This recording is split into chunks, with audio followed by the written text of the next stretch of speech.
Well, this week on the program, we are coming to you from industrial area here in Nairobi, the heart of all the manufacturers. We'll be speaking to Merican Limited, one of the companies that is looking to list at the Nairobi Securities Exchange, but is currently under the Ibuka program. Let's join in as we talk to their CEO on what the company has and what does the future hold.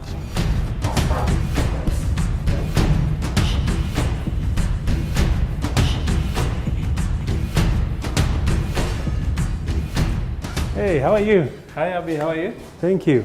Welcome to Merican. Asante. Nice to have you. Pleasure to be here. Yes. Now, I will take you on a tour to our production area. Then we come back and we can have another different chat. Fantastic. After you. Thank you.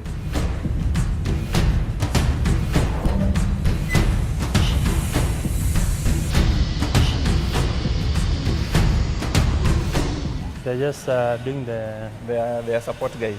Oh, okay. Yeah. But what this guy is doing, is doing a sync. Like what you've admired. Yes, Kombele. yes. Yeah.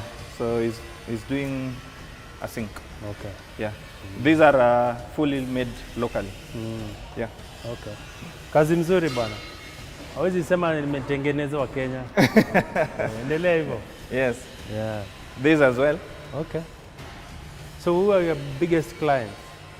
Our clients are, we majorly supply hotels, restaurants, Okay. and clubhouses, resorts, some of them being Java House. So someone in this business, you need to be very creative. Creative, yes. The market is very competitive. Yes. You really need to be creative and competitive in terms of pricing. Yeah. Plus even the solutions. You need to showcase what unique products you can be able to offer within what period of time.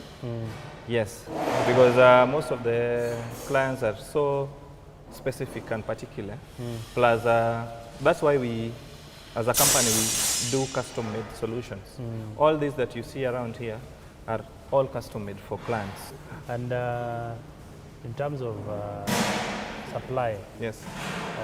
you make everything from here, then you can supply to different places. Yes, we supply to different places. Like you see, that thing, that unit there is for Congo. Yes, it's for DRC Congo. We supply Congo, we supply Tanzania, Uganda, Nice. Rwanda, and Kenya we do everywhere. So when you look at the market, will you eventually have to open another facility, let's say in Kisumu, so that you can service that region, or you're comfortable operating from Nairobi? Or where is the demand? The demand is all over Kenya. With the opening up of the counties, the demand is all over Kenya. But as a company, currently what we are thinking is to have a central production area for all this, because it's also not easy to have a standard quality when you open many branches. So we would like to supply from here. Yeah. Have the production, say in Nairobi, And it's but cheaper satellite actually, offices everywhere with the sales representatives and also the project representatives in these other parts of the country. How long have you been in operation? We've been in operation for the last 5 years. We were duly registered in 30th October 2014. Yes. These are two cookers. This one and this one. These are 4 low pressure, 2 high pressure, and fryer fry dump, custom made. This means that this client had a unique requirement. Yeah. That's why we came up with this. There's two things. There are 2 things that come into play: cuisine and the packs, the numbers. Yeah. So that's why we decided to do this. I didn't know these things look like this. They are all custom made. And this even lacks a steak grill, which I will show you the other side. Yes. Apart from this serving as a storage for us, these units is a rack. It's called a rack, 4-tire Yeah. rack.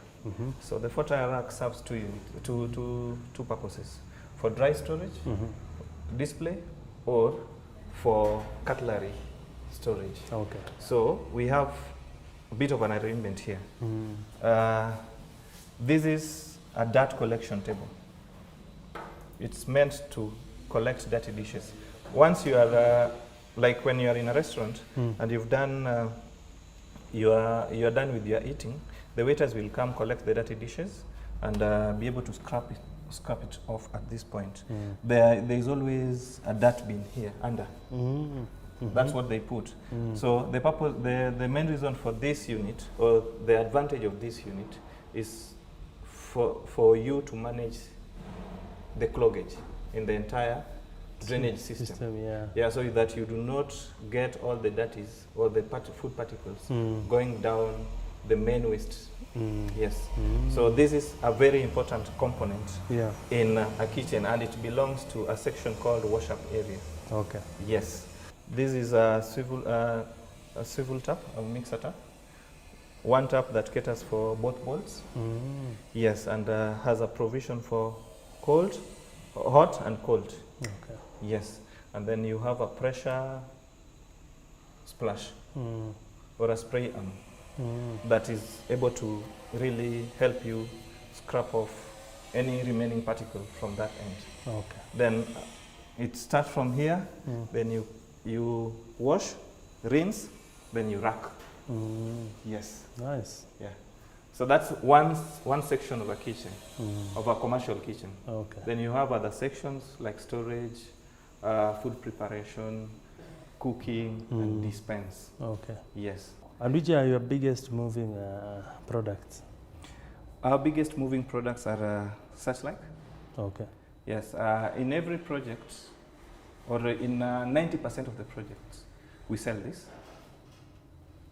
A monoblock This is cooker. a flagship product. Yes. Ah. Yeah, we sell a monoblock cooker. It can be customized just the same way I told you the other side. Yeah, so you can have a central or an island cooker. This is called an island cooker. The other one that we saw the other side are wall-type cookers. So this has a steak plate. You can do your burgers and grilled steak. You can do your chips and dump them here. Yeah. You can have your high pressure burners here. 6 This low is pressure. portable? Yes, this is portable. Okay. Yeah, this is meant to take care of the excess oil. Yeah. Yeah, that comes out of the, it drips. We have another surface inside that makes that happen. Perforated. Yes, it is a perforated. Hi, you know these things. Okay. Wow, what an impactful session we've had there as we were taken through what all this is all about in that tour. We now want to get into the interview part. Join us as we get deeper into this issue.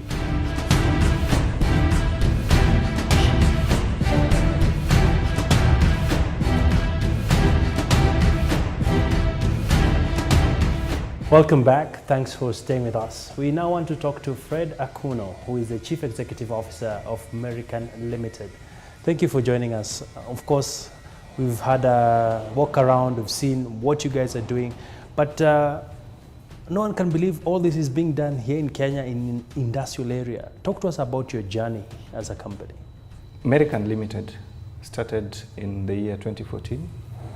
To be precise, 30th October 2014. Our aim was to, or still is to, give solutions to the investors, those who are looking into investing in commercial or hospitality industry. So when we started, we were a few of us employees. We've now, over time, we've experienced growth because of the uniqueness of the products or the solutions that we are offering, the integrity and dignity that we execute during that process. Yeah, so basically we do custom-made solutions for hospitality industries or for food and beverage solutions for hospitality industries. And this entails consultancy, design, we manufacture, we install and maintain. Yes. So Fred, quite interesting to see what you are doing, the journey you've just walked us through. Yes. Why kitchenware? And is there a reason why the company got into this space? What drove me to getting into this business is that as a country and as a region, the population is growing so high, and times are changing. Guys are moving from even homemade, the cooking at home, and getting to fast food. This means that there was likelihood, or there's still chances that many restaurants, hotels, and any food and beverage solution setup is going to come up. So that's why we saw the potential in the industry, and that's why we decided to venture into this. As you also are aware that Kenya and the entire Eastern African region is a good destination for tourists. That meant that we were a hub, or we are still a hub for the tourists, and this comes with an advantage that many people are looking into investing in hotels, and any setup that is going to serve the tourists, may be it the local tourists or the international tourists. So this means a lot to the industry. This meant that we had to strategize ourselves as a company to be not only offering solutions, but those that are hygienic, and those that are approved by the HACCP compliant.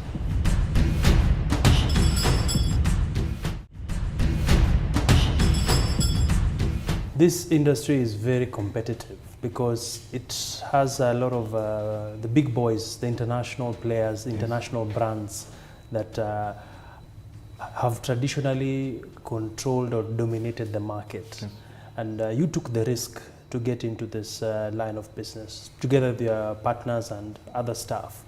And from where you sit, for the last few years you've been in business, how has the market changed in terms of your market share? Is it growing? Are you being able to compete with the global brands? What I would say is that at the starting point it was a bit difficult, but over the period that we've existed, customers have embraced us. Customers have found value in us. They have appreciated that we are a company that can be trusted, and that can be able to offer not only the solutions that they are looking for, but also be able to back it up by giving them after the sales support. We've been able to grow as a company because of the referrals, mainly, which is a good thing for us, and also just the other forms of marketing. What I would say is that it has not been an easy journey, because penetration has not been easy. We are still having our few struggles here and there, but I believe a huge chunk of it emanates from awareness. Yeah, because one client can refer you to 3, but it will not be as exponential as you would want it to be. So that is one reason. Another reason is that we offer custom-made solutions. We do not operate like a majority of the local suppliers or the international suppliers. We give solutions based on space, cuisine, and the number of customers that each and every potential customer wants to give to the market. So that has made us a bit different, because we give you a full solution, right from the design. Tailored solutions. Yes, it is a tailor-made solution, right from design to manufacture, installation, and maintenance. Okay. So that in itself makes us unique, and that makes us appealing to a majority of potential customers or the existing customers that we've worked with. So Fred, very intriguing story that you share there. I'm keen to find out, you recently joined the Ibuka program that is being spearheaded by the Nairobi Securities Exchange. Talk to us about why did you join? What do you see at the end of it in terms of how will it impact on your business at the end of the day?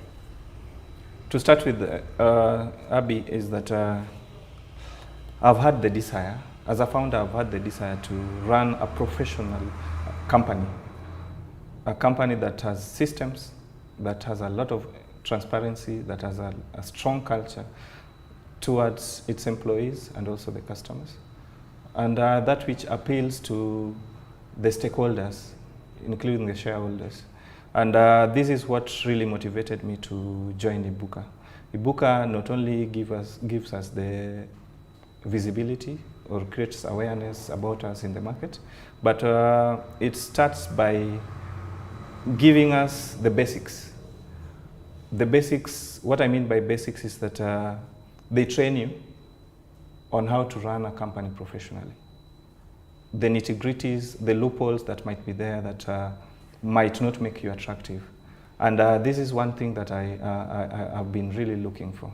Apart from that is that we want to enhance brand visibility and to create awareness about the company. Yes, so this is the second thing that made us join Ibuka. Merican is a great company, and it's still small because it lacks people to really buy into it.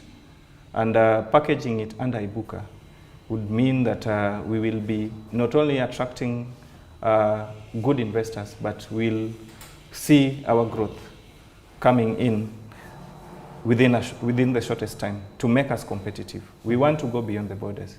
Interesting. Talk to us about the challenges. This industry is very dramatic. When you look at the raw materials, power supply, matters to do with staff turnover. I mean, what has been your story? As you are also aware that just like any other SME, we have our challenges in terms of when it comes to management or even payments. But this means, this I think is not something that we want to dwell on. We, as a company, we are forward thinking. We've tried to really maintain and have the talents within us. That's why we are able to, within a short time, to grow exponentially and have the consistency even in the products that we are doing to a level that we are able to be praised as having a good after-sales service. Mm-hmm. The challenges are so many. To start with, as a startup, just as I mentioned in the previous question, we are struggling with capital. This is a real struggle for any other SME, not only Merican. So you know of good products, good things, anything that you can creatively produce and even create employment or opportunities for many other Kenyans. But there is no capital. There is not enough capital that can be able to make you to achieve that. Secondly is the taxes. This kills a majority of SMEs or startups. Yeah, because tax man is not so friendly to SMEs. I get give us an example. For example, in taxes, how would you want it to change? How much are you being taxed at the moment?